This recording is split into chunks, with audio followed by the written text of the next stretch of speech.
आज मैं एक क्राइम रिलेटेड मूवी एक्सप्लेन करने वाली हूँ। उसका नाम है डायरी, जिसकी आईएमडीबी रेटिंग है 7.3। मूवी के स्टार्टिंग सीन में हमको दिखाया जाता है एक कपल कार से कोयम्बतूर से ऊटी जा रही थी। वो रास्ते में बातचीत कर रहे थे, जैसे कि भूत प्रेत की घटना वगैरह। और अचानक रास्ते पर वो आदमी को कुछ दिखाई देता है और उनकी कार की एक्सीडेंट हो जाता है। और एक्सीडेंट होने से वो कपल ऑन द स्पॉट मर जाते हैं।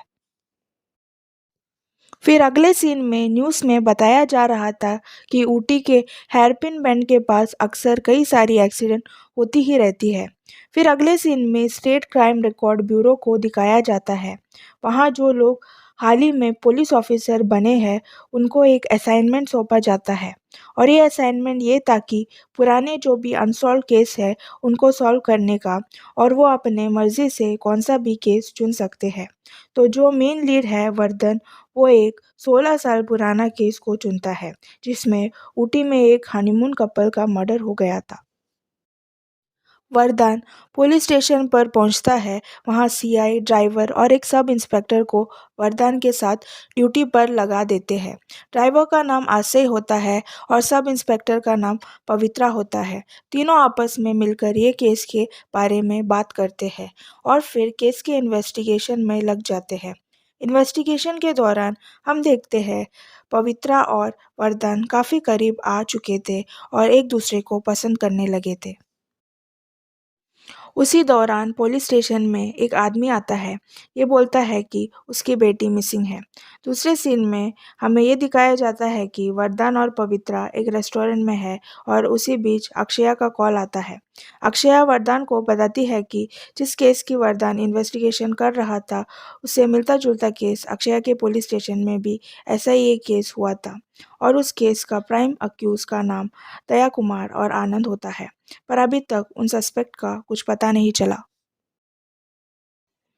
रेस्टोरेंट के बाहर आने पर वर्धन ये नोटिस करता है उसकी कार वहां से मिसिंग थी। वर्धन का कार किसी ने चोरी कर लिया था। वर्धन का बंदूक और केस रिलेटेड डॉक्यूमेंट्स भी उस गाड़ी में थी। फिर वर्धन और पवित्रा रेस्टोरेंट के सीसीटीवी फुटेज चेक करते हैं और उस फुटेज में ये देखने को मिलता है कि गाड़ी की चोरी सत्या नाम के एक चोर ने किया था। फिर पवित्रा सारे ही चेक पॉइंट को अलर्ट कर देती है और दोनों वो रेस्टोरेंट से बाहर निकलते हैं। फिर हमें तीन लोगों को दिखाया जाता है जो एक हनीमून कपल का मर्डर कर कर उनके पास जो ज्वेलरी है वो लूट लेते हैं। फिर वहाँ से निकलकर एक बस में वो तीन लोग चढ़ जाते हैं। वो बस में दो औरतों को दिखाया जाता है और उसमें एक बूढ़ी औरत दूसरे औरत से उसके बारे में पूछती है। तो वो औरत कहती है कि वो एक गोडाउन में काम करती है और उसका एक बेटा है और उसका हस्बैंड पहले ही मर चुका है। फिर अगले स्टॉप पर एक लड़की उस बस में चढ़ती है हॉस्टल जाने के लिए। उसके बाद एक आदमी भी चढ़ता है जो अपने शादी के लिए घर जा रहा था। फिर कुछ देर बाद एक पुलिस वाला का भाई जो एक लॉयर होता है और उसकी फैमिली यानी कि उसकी बीवी बच्चे उस बस में चढ़ते हैं। फिर अगले सीन में दो लवर्स को दिखाया जाता है। वो दो लोग अपने घर से भाग रहे होते हैं। जो लड़की होती है उसके पिता वहाँ का एमएलए होता है। लड़की के पापा के लोग इन दोनों का पीछा कर रहे थे और भागते-भागते उन दोनों को वो बस दिख जाता है और जल्दी से वो लोग उस बस में चढ़ जाते हैं। फिर बस कुछ दूर जाने के बाद वहाँ के जंगल के लोकल लोग भी उस बस में चढ़ जाते हैं। थोड़ी देर बाद वो दो लवर्स अपनी पूरी कहानी बस के यात्रियों को बताने लगते हैं, कैसे उनको प्यार हुआ। और जब एमएलए को उसकी बेटी ने अपने प्यार के बारे में बताया तो एमएलए ने कैसे उस लड़के के पिता को मार डाला और उस लड़के को भी पूरी तरह पीटा। वो जो बस में लॉयर बैठा था, वो बोलता है कि सुबह होते ही तुम लोग शादी कर लो तो तुम्हारा कोई कुछ नहीं बिगाड़ पाएगा। तो बस में चढ़े आदिवासी लोग बोलते हैं कि पास ही में एक मंदिर है, जहाँ जाकर हम सब इन लोगों का शादी कर देते हैं। फिर अगले सीन में वो चोर सत्या को दिखाया जाता है, जहाँ वो वरदान का गाड़ी किसी गैरेज में बेचकर पैसे और वरदान का बैग लेकर वहाँ से चला जाता है। फिर अगले सीन में सत्या का पीछा करते हुए पवित्रा और वरदान उस गैरेज में पहुंच जाते हैं। फिर वो देखते हैं कि गैरेज में कुछ लोग एक लड़की को किडनैप करके रखे हुए हैं। ये लड़की वही है जिसके पिता ने कुछ वक्त पहले पुलिस स्टेशन में आकर कंप्लेंट फाइल किया था। फिर वहाँ फाइटिंग सीन होता है और वरदान उन सबको मारकर वो लड़की को चुरा लेता है। थोड़ी देर में वहाँ पुलिस आती है और सबको वहाँ अरेस्ट कर लेती है और वरदान फिर से सत्य को ढूंढने निकल जाता है। फिर सीन शिफ्ट होकर बस के यात्रियों पर आता है, जहाँ सब लोग वो दो लवर्स की शादी करवाने मंदिर जाते हैं, पर वो बूढ़ी औरत सो रही थी तो वो बस में ही रुक जाती है। फिर जब उसके आँख खुलती है तो सब बस से गायब थे, तो वो विंडो खोल कर देखती है तो वो देखती है कि मंदिर में सब शादी करवा रहे थे। फिर सब बस में आ जाते हैं और अगले स्टॉप में वो आदिवासी लोग उतर जाते हैं। उसके थोड़ी देर बाद एक लड़की बस में चढ़ जाती है। फिर एमएलए के लोग वहां पहुंच जाते हैं और वो आदिवासी लोगों को फोटो दिखाकर पूछने लगते हैं वो दो लवर्स के बारे में। पर वो झूठ बोलते हैं कि उन्हें कुछ नहीं पता। पर उनके साथ एक छोटी बच्ची थी, वो बोलती है कि ये लोग तो हमारे साथ बस में थे। पर उसमें से एक औरत कहती है कि ये तो बच्ची है और ये कुछ भी बोल रही है। फिर एमएलए के लोग उन सबको मार डालते हैं अपने गाड़ी से। फिर बस का सीन दिखाया जाता है और वो बूढ़ी औरत डरी हुई थी और वो पास ही बैठे आदमी को कहती है कि बस में भूत है और दोनों अगले स्टॉप पर उतर जाते हैं।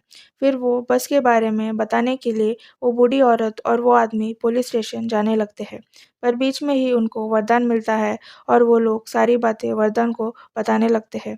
पर वरदान को वो भूत वाली बात पर यकीन नहीं हो रहा था और वरदान उस आदमी के साथ बस के अंदर चला जाता है। फिर बस का सीन दिखाया जाता है, जहाँ पहले जो 3 आदमी बस में चढ़े थे, वो एमएलए की बेटी का बैग लेकर भागने की कोशिश करने लगते हैं।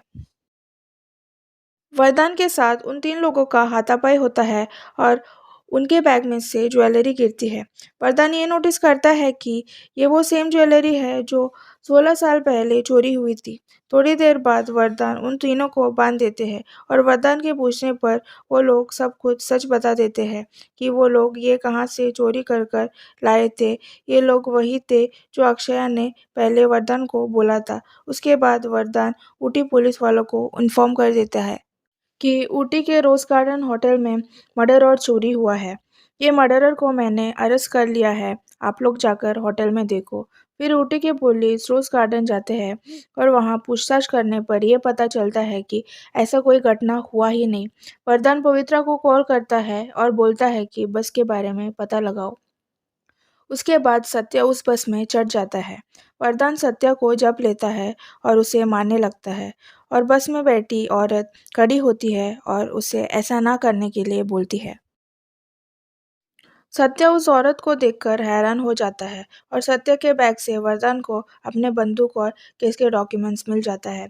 पवित्रा बस डिपो जाकर बस के बारे में इंक्वायरी करने लगती है तो वो लोग ये बताते हैं कि ऐसे कोई बस उनके रिकॉर्ड में है ही नहीं और ऊटी से लास्ट बस रात को 11 बजे निकल जाती है और वो बस ऑलरेडी कोयम्बतूर पहुंच चुकी है। ये सुनकर पवित्रा हक्का बक्का रह जाती है। ये सब वो वरदान को बताती है। तब अचानक एमएलए के आदमी बस रोकते हैं और अंदर आ जाते हैं और वो लवर्स जो थे उसमें से वो लड़के का गला काटने की कोशिश करता है।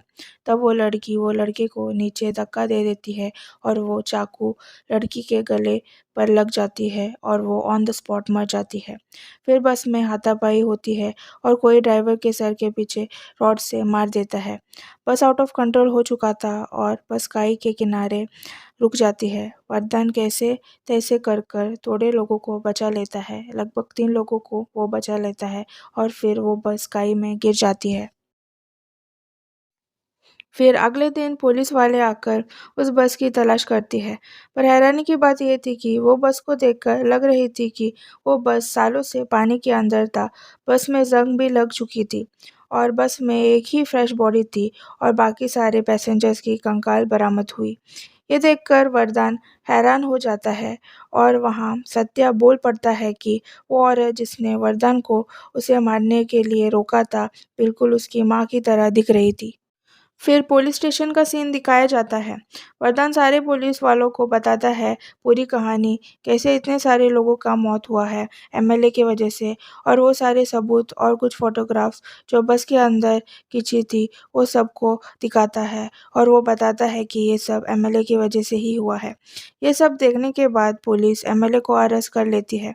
फिर अगले सीन में वरदान को हम चर्च में देखते हैं और फादर उसे बताता है कि 16 साल पहले हेयरपिन बैंड पर एक्सीडेंट हुआ था, जिसमें एक कपल की मौत हो गई थी, और गाड़ी के पीछे वाली सीट पर उनका एक बच्चा था, और वह इकलौता ही था जो एक्सीडेंट में बच गया था, और वो बच्चा कोई नहीं बल्कि वरदान ही था। तो ये हुआ था 16 साल पहले, 19 फरवरी 2000 को। 3 लोग होटल में मर्डर और चोरी कर कर ऊटी से कोयम्बतूर जाने वाली लास्ट बस में चढ़े।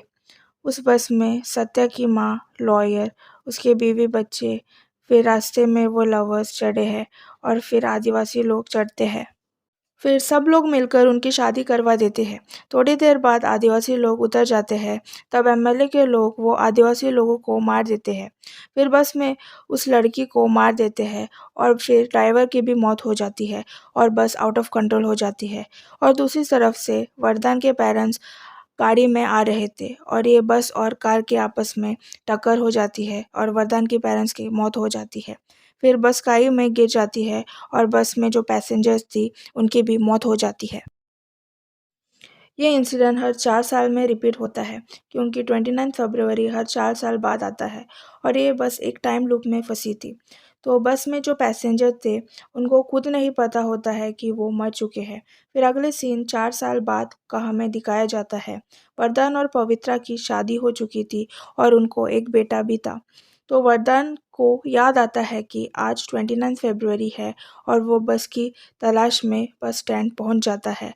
थोड़ी देर में वो बस आ जाती है। फिर 3 लुटेरे लोग उस बस में चढ़ जाते हैं, और सत्या भी उस बस में चढ़ जाता है। और सत्या अपने माँ से बात करने लगता है। उसी के साथ ये मूवी खत्म हो जाता है। Thanks for watching.